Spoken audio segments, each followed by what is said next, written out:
பல கொடுமைகள் இப்போ சிறகடிக்க ஆசை சீரியலில் அடுத்தடுத்து நடக்க ஆரம்பிச்சாச்சு. அதில் முக்கியமான விஷயமா வந்து பார்த்திங்க அப்படின்னா மீனாவுடைய கதாபாத்திரத்தையும் இன்னொரு பக்கம் முத்துவுடைய கதாபாத்திரத்தையுமே ஆரம்பத்துலேருந்தே வந்து பார்த்திங்க அப்படின்னா நிறைய ஃப்ளாஸ் எல்லாம் இருந்துச்சு. கொஞ்சம் வித்தியாசமாக தான் நடந்துப்பாங்க.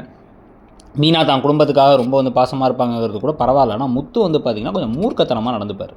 ஆனால் அவரை கொஞ்சம் கொஞ்சமாக அந்த கேரக்டர் ஆர்க்கில் அவர் திருந்துற மாதிரிலாம் காமிச்சிட்டு இப்போ திருப்பி என்ன பண்ணுறாங்கன்னா ஒரு மனுஷன் முழுசாக என்றைக்கும் திருந்த மாட்டாங்கிற மாதிரி சில முட்டாள்தனங்களை பண்ண வைக்கிறது, செல்வத்துக்கு பணம் கொடுக்க வச்சது, கிறுக்குத்தனமான சில விஷயங்கள்லாம் பண்ணி அவங்களுக்கு வாழ்க்கையில் தேவையான விஷயத்தை விட்டுட்டு இந்த ரூம் கட்டுறது எவ்வளோ முக்கியங்கிறத இன்னும் புரிஞ்சுக்காமல் இருக்கிறது, இந்த சின்ன பிள்ளைத்தனமாக நடந்துக்கிறவங்களாம் அந்த மாதிரி நடந்துக்கிட்டு இருக்கிறது தான் நிறைய பேருக்கு எரிச்சலை கொடுக்குது. கதை தமிழும் சரஸ்வதி மாதிரி இருக்குது, முன்னாடி மாதிரி இல்லை அப்படின்னு சொன்னதுக்கான காரணமே என்ன அப்படின்னா மற்ற சீரியல்லாம் இந்த அளவுக்கு எதிர்பார்ப்பை கொடுக்கல. நிஜமாக இந்த சீரியலில் ரசிக்கிற மாதிரி பல விஷயங்கள் இருந்ததுனால அப்படியே மேலே மேலே மேலே மேலேன்னு ரொம்ப உயரத்துக்கு போனாலே இதான் பிரச்சனை. விழுந்தால் ரொம்ப அதிகமான அடி விடும். அந்த மாதிரி தான் இப்போ எல்லாரும் திருப்பி திருப்பி இந்த சீரியலை இப்போ குறை சொல்கிற மாதிரி நடந்துக்கிட்டு இருக்கு. ஆனால் இப்போவும் இந்த சீரியல் மோசம் இல்லைங்கிற மாதிரி சில விஷயங்களும் இருக்குது.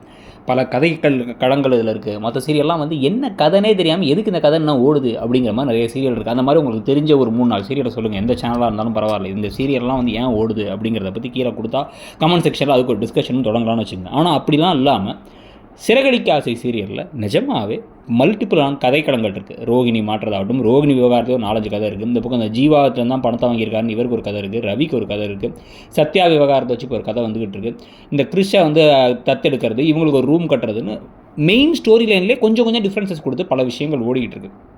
இதுக்கு நடுவில் இன்னொரு புதுசாக ஒரு ட்ராக் என்னவாக இருக்கிறதுக்கான வாய்ப்புகள் இருக்குது அப்படின்னு பார்த்திங்கன்னா, மனோஜோடு சேர்ந்து ஒரு குழந்தையை பெற்றுக்கிட்டால் எல்லா பிரச்சனையும் சரியாயிடும், நமக்கு 4 பேரை நம்ம மாட்டினா கூட நம்ம இந்த குழந்தையை காரணமாக காட்டி இந்த வீட்டிலே இருந்துக்கலாம் அப்படின்னு ரோகிணி பிளான் பண்ணுறாங்க. அதுக்காக தான் குழந்தையை பெற்றுக்கணும்னு ரொம்ப ட்ரை பண்ணிருக்காங்க. இதுக்கு நடுவில் மனோஜை கூப்பிட்டாங்க அந்த செக்கப் பண்ணுறதுக்கு. ஒரு சிம்பிள் செக்கப் ஒன்று, பேசிக் செக்கப் பண்ணிக்கலாம், உனக்கு எல்லாம் கரெக்டாக இருக்கா அப்படின்னு பார்த்துடலாம் அப்படின்னு சொன்ன பொழுது இவர் வரல வேறு.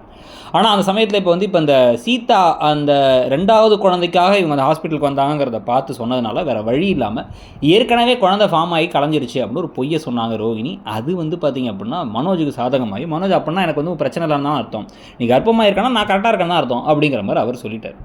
ஆனால் இது உண்மையாக இல்லாமல் போகிறதுக்கான வாய்ப்புகள் அதிகம். இப்போ 4 பேரை இவங்க திருப்பி ட்ரை பண்ண இப்போ இவங்களுக்கு பயம் அதிகமாகி என்றைக்கு வேணாலும் நம்ம மாட்டிடுவோம் அப்படின்னு ரோகிணிக்கு தோணும் பொழுது வேறு வழியே இல்லாமல் மனோஜை ஏமாற்றி ஹாஸ்பிட்டலுக்கு கூப்பிட்டு போனால் அங்கே அவங்க ஒரு குழந்தை பிறக்காதுங்கிறத சொல்லிட்டா இந்த விஷயத்தை மனோஜ்கிட்ட சொல்கிறதே பெரிய பிரச்சனை. ஏன்னா மனோஜ் குழந்தை பிறக்காதுன்னா அப்புறம் அப்பயும் பிறந்திருக்காதுல, அப்புறம் எப்படி குழந்தை வயிற்று குழந்தை ஃபார்ம் ஆச்சு அப்படின்னு கேட்பார். அந்த இடத்தையும் மாட்டி முடிக்கணும். இன்னொரு பக்கம் பார்த்திங்க அப்படின்னா ஒரு குழந்தை பிறக்கல அப்படின்னா கிறிஷ் மட்டும் தான் உங்களுக்கு இருக்க ஒரே குழந்தை.